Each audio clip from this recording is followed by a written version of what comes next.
యాత్రికుని ప్రయాణము John Bunyan మొదటి భాగము. క్రైస్తవుడు: నీవు చెప్పినది నిజమే. అయితే ఆ లోయలో నీవు మరి ఎవరిని కలుసుకొనలేదా?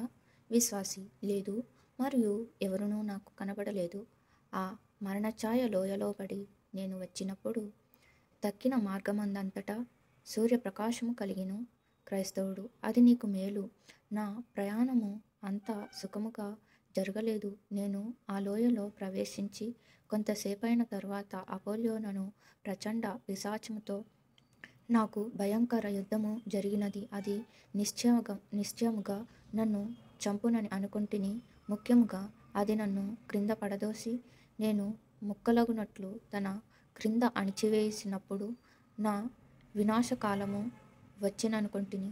ఏలననగా అది నన్ను పడద్రోసినప్పుడు నా కత్తి నా చేతిలో నుండి జారిపోయెను. అంతేకాదు, ఆ దయ్యము సరి ఈ మారు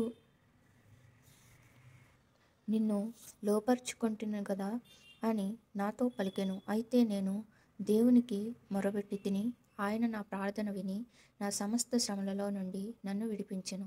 ఆ తరువాత నేను మరణఛాయ లోయలో ప్రవేశించి దానిలో ఇంచుమించు సగము త్రోవ వరకు వెలుగు లేకుండా ఉంటిని. అక్కడ నేను చంపబడెదను గదా అని అనేకసార్లు అనుకొంటిని. తుదకు సూర్యుడు ఉదయించెను గనుక మునుపటి కంటే చాలా నెమ్మదిగాను నిమ్మలముగాను ప్రయాణము కొనసాగితిని.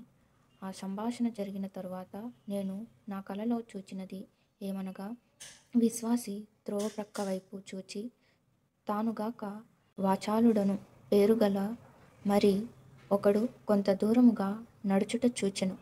ఆ స్థలము విశాలమైనది. వారిద్దరూ నడుచుటకు ఆ త్రోవ చాలును.